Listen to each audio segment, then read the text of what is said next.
Hello guys, welcome to my new vlog. दिनै आं मोननै गोदान आपडेट लाना फैदों मिथिबायना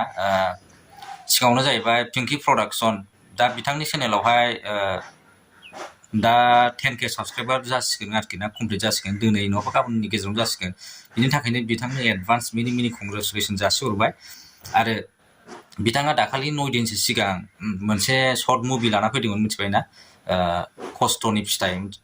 फिथाइ मुभि लाना फैदोंमोन बिसोर बिथांमोना बे भिडिअनि गेजेरजों समाजाव मा मेसेज होनो नागिरदों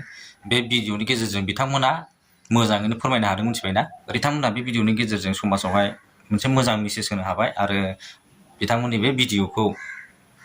दासिमहालागै 3 लाख मानसि नायबाय आरोना पिंकी प्रडाक्शनजों दिहुनजानाय बे भिडिअखौ नायोबा नोंथांमोना बोरिं जानाय नङा आरोना ओरैबायदि मोजां बे भिडिअआव दङ कमेडिबो दङ मिथिबायना फेस्ला दङ ओमफ्राय दुखुबो दङ ओमफ्राय मोनसे दुखुथिया गरिब न'खरा माबायदि खस्थ' खालामोब्ला माबायदि मोजां फिथाइ मोनहैयो लास्टआव बिथांमोना बे भिडिअनि गेजेरजों फोरमायदों नोंथांमोना बे शर्ट मुभिखौ नायनो हागोन मिथिबायना आं बिनि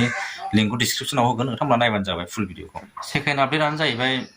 जे पिंकी प्रडाक्शननि अनार जेनेबा मालिक बिथाङा दा एसे बेमार जाना दं आरो मिथिबायना दा गाव आपडेट होनाय बायदिब्ला मोनसे बेमार जादों आरो बिथाङा दा आयुर्वेदिकनि मुलि जागासिनो दं आरोना गावथ' मा बेमार जादों मादों खिथाना लायाखै जिखुनु जाया नोंसोर गावनि भिडिअखौ नायबानो मोनथिखागोन आरोना मा बेमार जादों जिखुनु जाया नोंथांमोना प्रे खालामबानो जाबाय आरोना बिथाङा जाहाथे थाबैनो मोजां जायो बिथाङा दा माने आयुर्वेदिकनि मुलि जागासिनो दं